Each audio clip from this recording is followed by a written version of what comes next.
I had been married for 18 years and still didn't know my wife.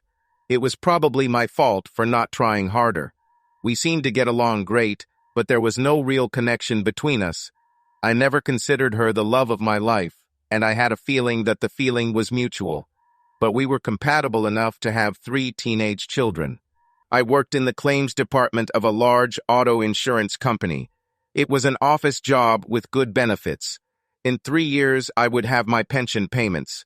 We owned our home, but the mortgage amount was higher than the current appraised value. Noreen was a good wife in every way. Because of her 3 children, she was a housewife. The house was always clean, clothes were washed and ironed, and the food was excellently prepared. All the housework must have been good exercise for her because she still had the same perfect figure she had in high school when we met. Neither of us were interested in college. We got married a year after I started working. Noreen wanted to get away from her parents and be alone. I wanted regular sex. Because we were comfortable with each other, we seemed like a good couple. Unfortunately, there was no crazy, passionate, fairy tale romance between us. The sex was always good. Until now, I have never felt that there were any problems between us, especially in this area. I guess I was wrong. It started at one of those terrible company parties. I didn't dance, but Noreen did. I had no problem giving her complete freedom of action, just so that she wouldn't bother me. I spent the evening sitting with several other spouses who were not dancing.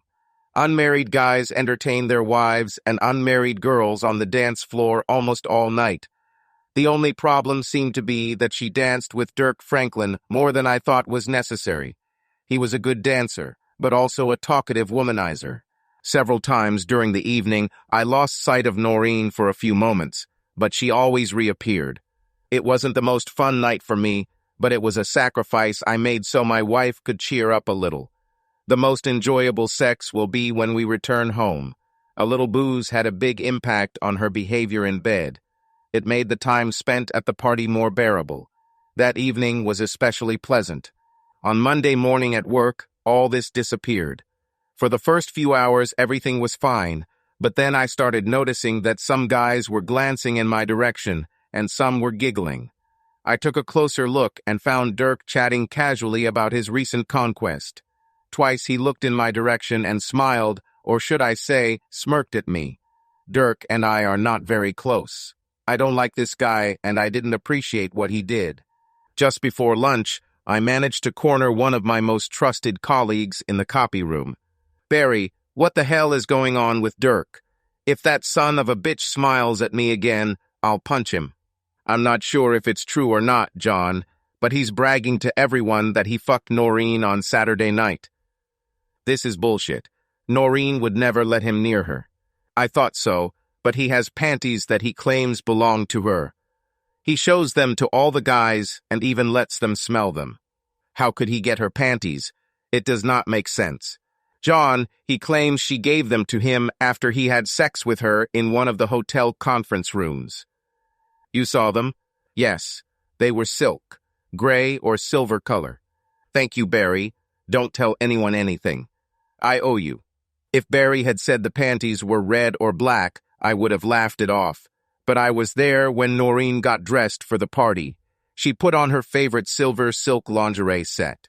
I bought her a bra and panties for Valentine's Day this year. About 20 minutes later, I noticed Dirk heading to the men's room.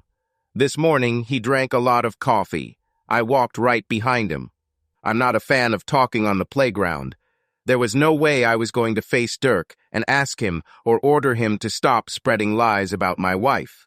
For one reason, I was no longer sure it was a lie. If I did meet him face to face, it would probably make him wary. I didn't want this. The easiest way to solve the problem would be to hit his head on the tiled wall in front of the urinal. Since I was a gentleman, I waited for him to finish, and then punched him right in the nose as soon as he turned around. Dirk was a big guy, but he offered no resistance and made no attempt to defend himself or fight back. I found silk panties in his pocket and gave him 2 strong kicks in the crotch area. When I came out of the toilet, I noticed that he was vomiting. I left early for lunch, and when I returned, I learned that my employment with the company had been terminated. Dirk was taken to the hospital. It took them less than 20 minutes to complete the design, and I was in the past. Today was a shopping day. I was sitting at the kitchen table when Noreen pulled into the garage. I looked up as she walked into the kitchen with several bags of groceries. "Hello, dear. What are you doing at home in the middle of the day? Are you sick?" I didn't answer when she put the plastic bags on the countertop. "Would you like to help me bring the rest?" I didn't answer, and she went back to the garage. She returned with 6 more bags, but without saying anything, she placed them on the edge of the table. "Is something wrong, John? I can say that. Why are you at home?" Saying this, she began to sort out the bags. I was fired. It does not make sense. Why would they fire you?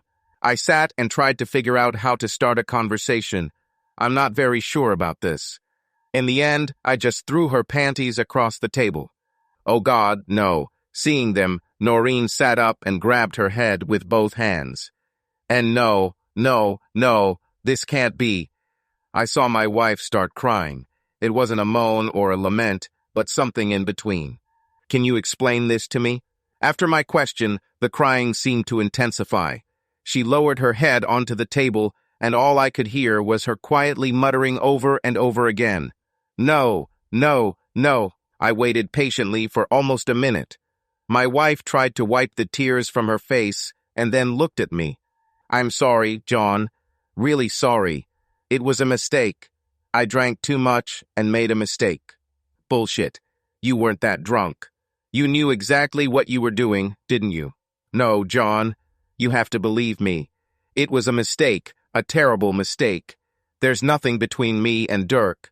Honestly, I'm very, very sorry. If it was a mistake, why didn't you tell me about it when it happened? I didn't want you to find out. I didn't mean to hurt you. If you didn't want me to find out, why did you have to do this to the biggest talker in the whole company?" He promised not to tell anyone anything. God, are you so stupid? This morning, he let every guy in the building sniff your panties. Why were you so stupid as to let him take them? I didn't let him take them. I gave them to him so he could throw them away. I used them to dry myself and couldn't put them back on. What were you wiping, Noreen? Why did you use $30 panties to fix yourself up?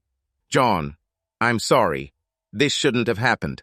Do you mean that I should never have found out about this, or that you should not have done this? Both. Damn it. I screwed up, John. What do you want me to say? What were you wiping, Noreen? You never answered me. He didn't have a condom. I had to dry myself after sex, and panties were the only thing that was at hand. This is just great. How should I react to this? Are you really expecting me to say I forgive you? No. What about the reason?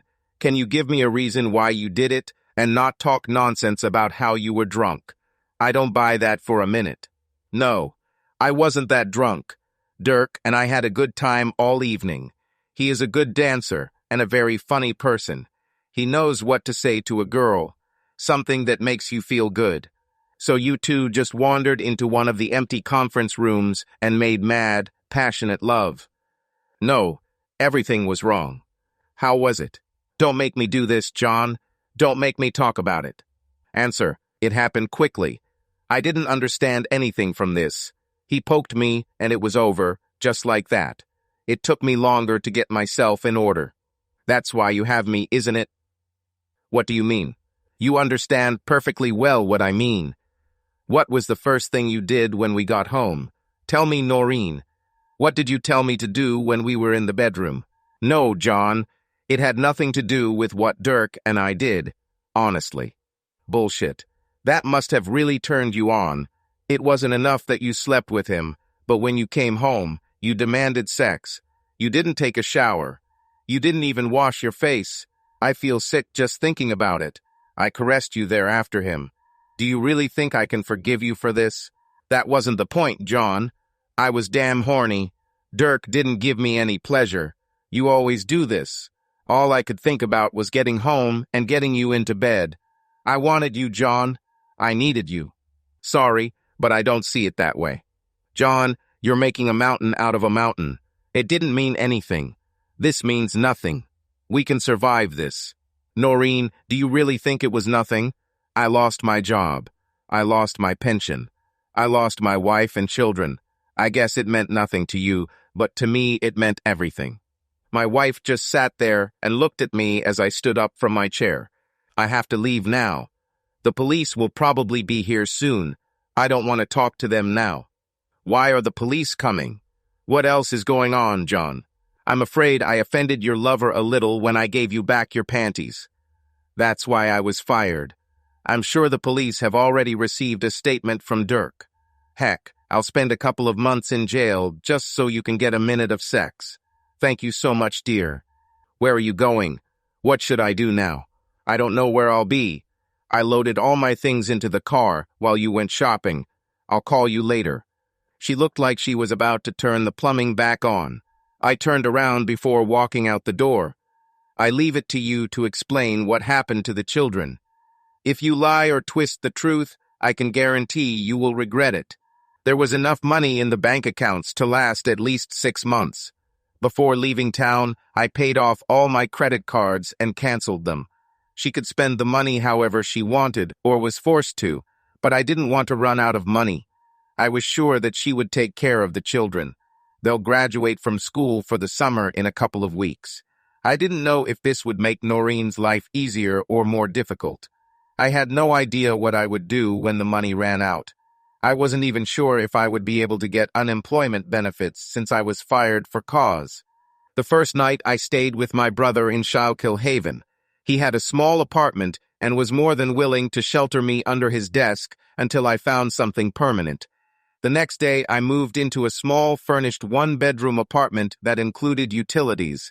There was even a cable for connecting to the internet. Since I left the house, my phone has been turned off. I didn't want to answer the phone, but I knew that sooner or later I would have to talk to the children. Working with Robbie was easy, but not particularly fun. The other 3 guys knew how to climb trees and also pick cherries and grind stumps. My task was to act as an assistant for them. They seemed to appreciate my efforts and were more than willing to teach me all the little tricks and skills. I was busy and tried my best to forget about the problem with Noreen. The only thing I knew for sure was that I would file for divorce as soon as possible. Terry was my eldest daughter. She was smart and sweet as candy. In 2 months, she would graduate from high school and enroll in a dental technician course at a local college. Brian was scheduled to enlist in the Marines as soon as he graduated from high school next year. Sal had 2 more years of school left, and all she wanted was to get married and have children. She once wanted to be a teacher, but I think she outgrew that. They were all good kids. Brian ran all over the county because he felt it would help him become more resilient for his career in the service. Terry worked as a candy seller at one of the local hospitals. I'm not sure, but I think Sal invented Twitter. If she didn't invent it, she certainly perfected it. The only contact I had with any of the children was through Terry. I didn't feel comfortable discussing family issues with Sal because she was too young and Brian didn't want to talk about it at all. After I left, Noreen sat the children down as a group. She told them why I left and apparently wasn't hiding anything.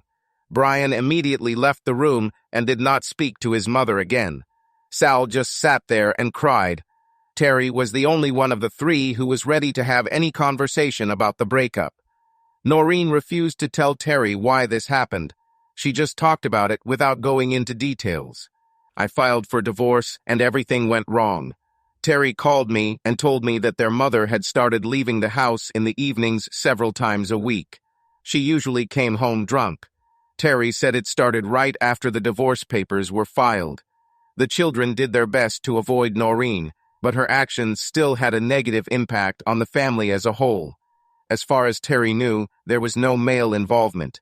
Brian didn't talk to his mother, and Sal whined all the time. Terry was the only one who interacted with Noreen at all, and then, as a rule, it was quite limited. I didn't like it, but as long as Noreen wasn't bringing guys home, I didn't feel like I had to pry into it. A week later, things got really bad. I was at work with Josh and Jimmy, 2 climbers. They were on top cutting off branches while I worked on the ground, feeding it into the chopper. Everything seemed to be going pretty well until I was approached by two guys who pulled up in a Dodge. It was common for people to talk to us while working. Usually, they were interested in what we do and what the prices are. I always kept a supply of Robbie's business cards in my shirt pocket for such occasions. As I handed a business card to one of the visitors, the second of them struck me hard in the temple. It was unexpected and led to the results he was looking for. I was on all fours, trying to recover, when they began to trample me with their boots. There was no time to think, plan, or take any protective action. They successfully immobilized me before I realized what had happened. The best I could do was curl up and try to keep the damage to a minimum. I'm not sure how long it went on, but it stopped as suddenly as it started. Josh tried to get me to sit down. I strained my eyes as hard as I could and noticed Jimmy talking on his cell phone and the Dodge driving away. It hurt like hell. The worst thing was that I couldn't breathe. Every time I tried to breathe, a sharp pain pierced my right side. This was my first broken rib. That's when I noticed the larger of the two guys was lying on the ground next to me. His head turned into a bloody mess. Jimmy and Josh noticed what was happening and tried to get down to help me as soon as they could. To speed things up a bit, Josh lowered his chain, saw down the safety line, and swung it at the guys who were kicking me. A dangling steel chainsaw hit the larger of the two guys in the head, and it appears he lost an ear. His friend wasted no time in getting the hell out of there. Even though the chainsaw didn't actually work, it left a huge gash on the baboon's head. After a few minutes, he started moving, and Jimmy gave him a good kick in the crotch. Apart from one hard blow to the head, all other damage was done to my body. I just sat there motionless until the ambulance crew arrived. I refused to ride in the same ambulance as the guy who attacked me, so the local police ended up transporting him in the back of a patrol car. When I got there, Robbie was in the hospital. The thug had a deep wound on the side of his head. His ear was not torn off, but it was severely mutilated.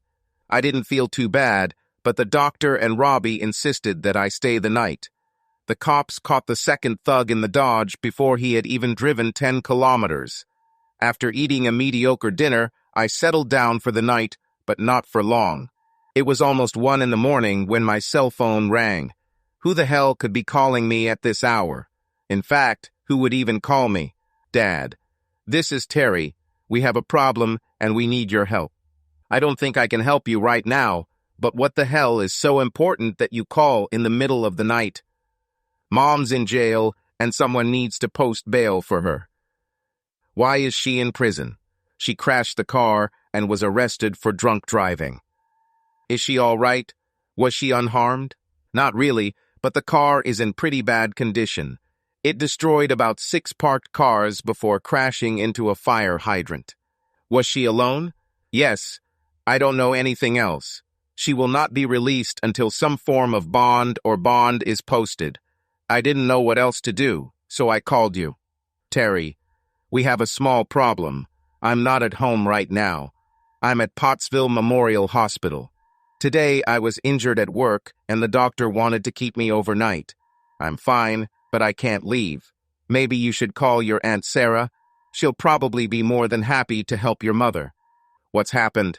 Why are you in the hospital? I have 2 broken ribs. They wrapped me up like a mummy, and I don't know if I can even drive a car. I'll be fine, so don't worry about me. I just need to rest for a few days. I didn't see the need to tell her how the accident happened. She had enough of her own problems right now. Can I do anything for you?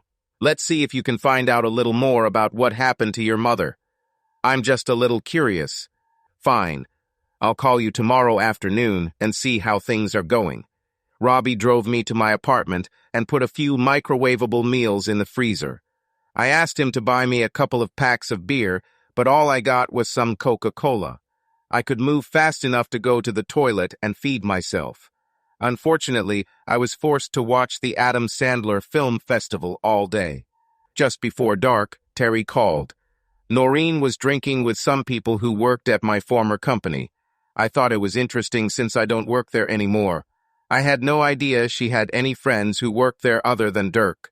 They were just starting to have fun when the police showed up and arrested Dirk. Noreen became very upset and began drinking more than usual. Before closing, she refused to call a taxi or let anyone take her home. Terry was never able to figure out why Dirk was arrested or why Noreen was furious when it happened. We talked for a few more minutes. Terry was glad to hear that I was home and could take care of myself. They wanted to come to me, but they didn't have a car.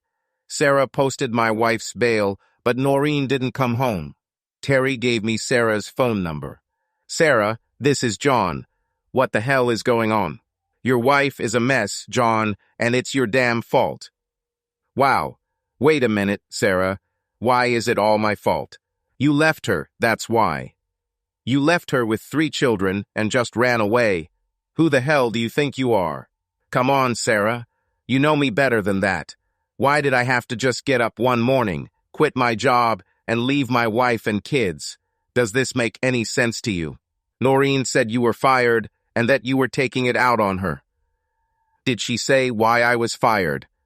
She said you beat up a guy at work because she danced with him at a company party. Sarah, she didn't dance with him. She had sex with him, right at the party. Did she tell you this?" There was a short pause. "No, she didn't tell me anything like that. I didn't hit the guy because he was dancing with your sister. I hit him because he fucked her and then bragged about it to everyone in the damn company. She even gave him her panties as a token of gratitude." There was no answer on the other end of the line. "Did she say why her boyfriend was arrested last night?" "No, but she said you had something to do with it." Our conversation was interrupted by a knock on the apartment door. "Sarah, I need to go. I'll call you tomorrow." The policeman at my door was an ugly guy, and he was also my brother-in-law. "Come in, Toby. It's always nice to see family. Would you like a beer?" "Certainly. Maybe something cold." Hidden behind the cola that Robbie brought was Foster's. I had an attack of nausea because of the pain pills. "John, we found the guy who helped you at the station. The 2 guys he hired to beat you up were more than happy to point it out to him. I believe it was Dirk Franklin." "Right? I assume you know him." He was confused with Noreen. I tried to convince him to stop, but he didn't seem to be in the mood for it. He confessed to everything, so that will save us the expense and hassle of a trial. A judge will sentence him and 2 of his friends on Friday. I'm not sure, but I'm guessing he'll get 2 to 3 years, probably right here in the county jail. It's good news. Toby couldn't help but chuckle. "You're going to get revenge, aren't you, John?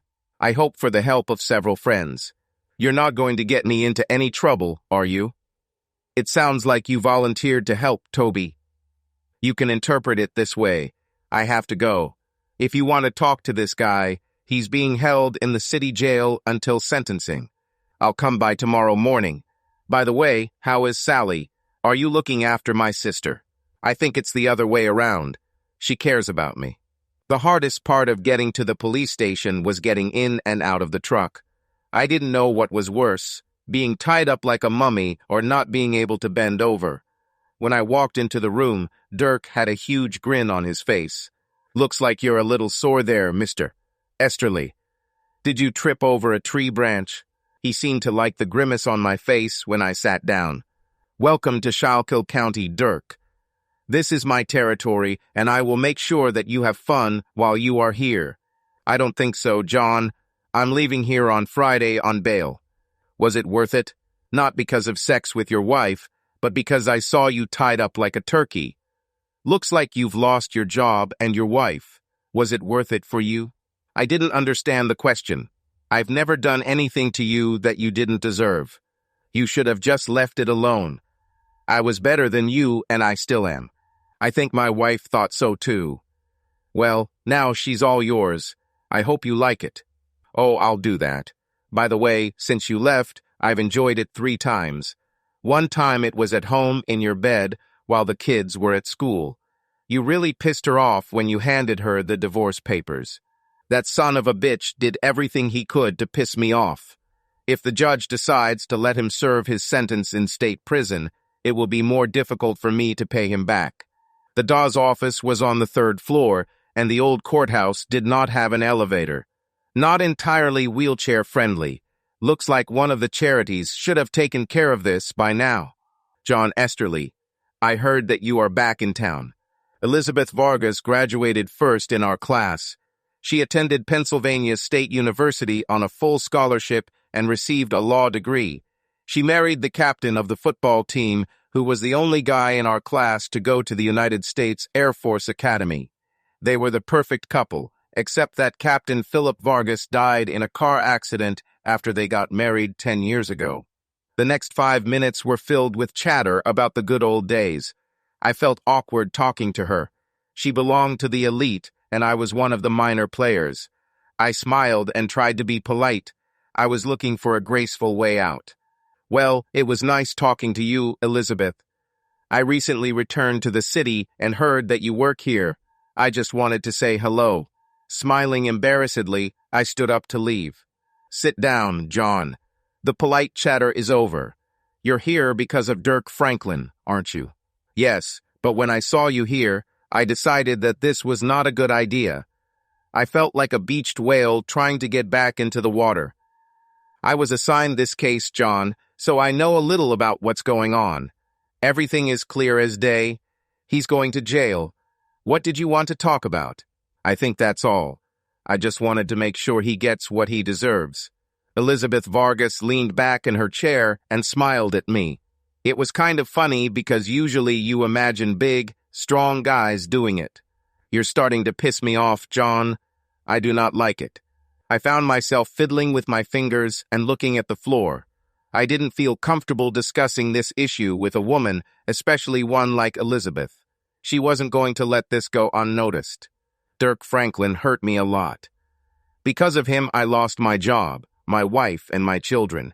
I just wanted to make sure his time in prison wasn't a vacation. Do you want him to stay in the county jail or go to the state? Do I have a choice? I can't keep him in county jail for more than 2 years. If I give him more, I will be forced to send him to one of the government institutions. She noticed that I was smiling. I think 2 years here would be quite enough. With some effort, I stood up again. This time she didn't stop me, but when I turned around, she said, John, would you like to meet me for lunch at Scripsy's around noon? I nodded, and when I gave her another small smile, she smiled back. This could be an interesting lunch. After I left the courthouse, I did a little shopping. I bought a nice shirt and new trousers. Previously, I only took work clothes with me. I also bought a case of beer. I decided that if I had to choose between pills and beer, beer would win. I wasn't sure if the lunch would be business or pleasure. This was the last one. Elizabeth returned home after Philip died. It turned out that she was receiving some kind of government compensation, but still needed a job. She had a 16-year-old son, Philip Jr., whom she called Second. After he was born, they decided they didn't want to name him Junior or Philip, so they settled on Second. It was difficult to get a lot of personal information from her without being overly curious, so I just let her tell me what she wanted me to know. I didn't say anything at all about my situation because I was afraid of being branded as a weakling. Currently, my self-esteem was somewhat low, so I felt an urgent need for protection. Before Elizabeth left to go back to work, she told me not to worry about the upcoming sentencing. The smile on my face quickly disappeared when I returned home. My 3 children were sitting on the porch with suitcases and travel bags. What the hell are you guys doing here? Nobody wanted to answer me. How did you find out where I live? Brian decided to break the ice. Uncle Robbie gave us the address. I don't see the car. How did you get here? Aunt Sarah brought us, but she couldn't stay. Brian stood up when I approached the porch. Please get the box of beer out of the car. It's hard for me to lift it. Terry helped me into the house. It wasn't really necessary, but I could understand why it looked like I needed help. Brian took the beer to the kitchen, and Sal made everyone cold ice cream. I didn't know how long they were there before I returned. And why did Aunt Sarah bring you all here? She said it was the best thing that could be done under the circumstances. Brian continued to speak. He answered my questions, but I never learned anything. I took a long sip of my soda and wished I had bought a cold beer instead of a warm one. Under what circumstances? Brian didn't want to answer. The three of them sat and looked at each other. Finally, Terry spoke. A couple of days ago, Sal came home from school early and saw Mom having sex with some guy in your bedroom. Great, just awesome. Did she know who this guy was? Sal was sitting right there. I could have asked her directly, but somehow that didn't seem right. She didn't know his name, but she said it was the guy you worked with. I looked at my youngest daughter. What did you do, honey? I watched this for a couple of minutes. I've seen people have sex on the internet before, but it's a whole different story when your mother is dating a stranger. It was disgusting. I left and returned to school. Did your mother know you were there? I don't think so. Most of the time she lay with her eyes closed. In anger, I threw the empty soda can across the room. She bounced around like a child's toy. Children, have you already had lunch? No. Terry, how about ordering us a couple of pizzas? While the kids were sorting out their things, I called my lawyer and asked him to redo the divorce papers so I could get full custody. It was a risky step, but I decided to take it. After that, I called Sarah. She no longer spoke to her sister or supported her in any way. When the children turned to her for help, she insisted that they stay with me and even volunteered to take them. It was nice to have an ally of sorts. Sarah has already told Noreen where the children are and why. Pizza turned out to be an early dinner.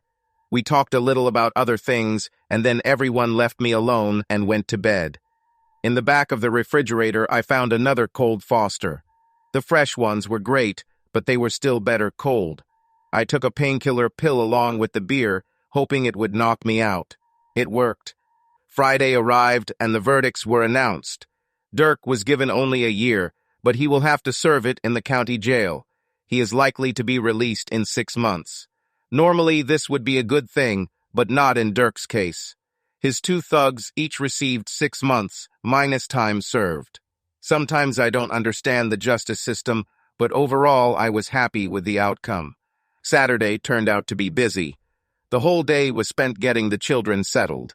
Although they brought a lot of things with them, each of them realized that during the packing they had forgotten something. An afternoon trip to Walmart took a toll on my wallet, but it was necessary. By the end of the day, everything was as normal as possible. No one seemed to miss Noreen. When we got home, I realized that I was running out of pain pills, so I started drinking more beer. I had no plans to drive or operate any heavy equipment. The next morning, I was trying to clear all thoughts from my mind when I heard Toby talking to the children. I pulled on my jeans, but instead of taking a pain pill, I simply swallowed 2 aspirin tablets. Eventually, I had to wean myself off it. My appearance in the kitchen was met with thunderous applause. My family showed little sympathy for my woes. By all accounts, I drank beer because I wanted to, not because I had to. They were right, of course. Terry poured me a cup of hot coffee as I plopped down at the table, and then all 3 kids walked away as if they knew Toby and I needed to talk. We have a little problem, John. I was just starting to get used to the fact that everything had already been decided, and Toby decided to please me with something new. I tried to take a sip of black coffee, but it was too hot. I put the mug down on the table with a sigh. Okay, Toby, surprise me. What is the new problem? On Saturday morning, guards found Dirk Franklin in the prison laundry room. Someone beat him to a pulp. In addition to his broken face, he had several broken ribs and other internal injuries that we could not diagnose. This doesn't happen often here. Wow, it didn't take him long to anger his new friends. We don't think it was anyone new. Toby noticed me smiling as I took another sip of my morning drink. It was still hot, but better. It looks like someone let it slip that Dirk refused the services of an employee in order to get a lighter sentence.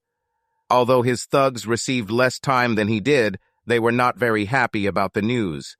We have no evidence that they did this, and frankly, we have no particular interest in investigating this matter. I stood up and refilled Toby's cup. He noticed that I was still smiling. That's the problem, John. The coffee was great, but the smile disappeared from my face. They had to transport Dirk to a hospital in Allentown. There was a guard looking after him, But Dirk disappeared last night. Nobody knows when or how. The staff didn't think he would be able to leave on his own, but it appears they were wrong. I never finished my coffee. I just got up and poured it into the sink. Toby sat quietly, and I stood and looked out the kitchen window. There was no view, just the brick wall of a nearby store. It didn't matter what I was looking at. I never felt threatened by Dirk, but the thought of him roaming free irritated me.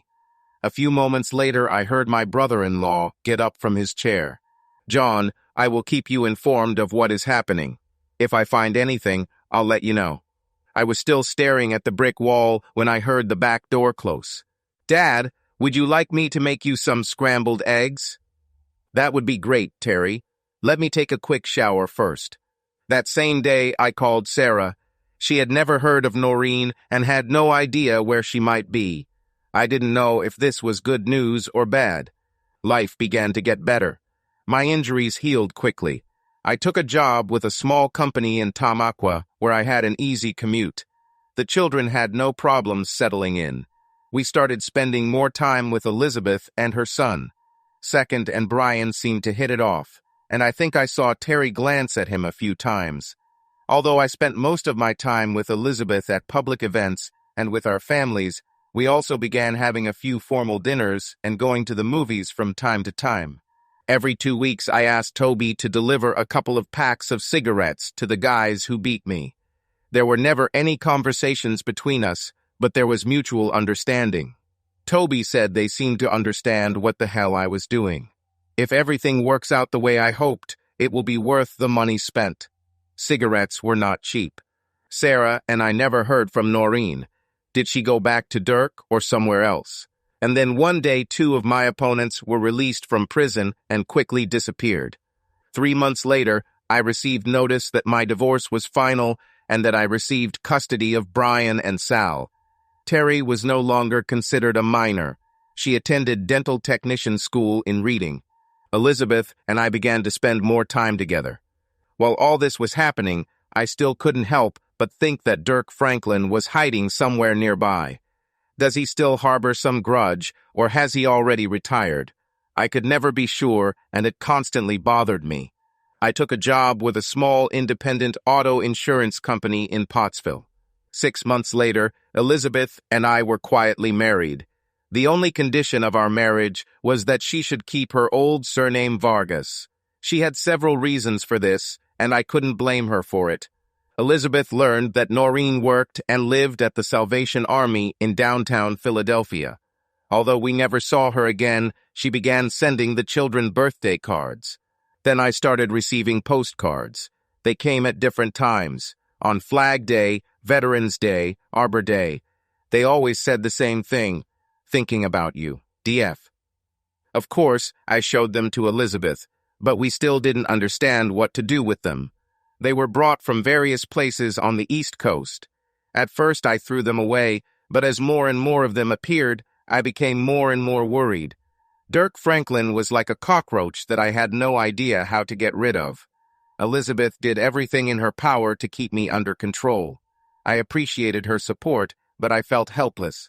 The card I received about 2 weeks before Christmas was more ominous than the others. "I have a special gift for you. See you soon, DF." Dirk had never shown any desire to harm any of the children, but I wasn't sure he still thought that way. I found myself constantly worrying about Elizabeth and the children. He left my life, but he still caused me suffering. All I could do was wait and be ready for his appearance. 2 days before Christmas, it was finally over. It was a regular greeting card, but inside was a clipping from the Baltimore Sun. The body of a man, identified as Dirk Franklin, was found today in a burnt-out vehicle near a brickworks in Glen Gary.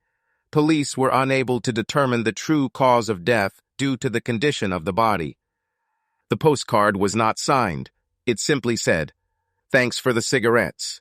Subscribe to our channel so that your second chaff doesn't cheat on you, and go ahead and listen to the next story, because this story is nothing compared to the next one. If you're under 18, don't even think about listening to the next one."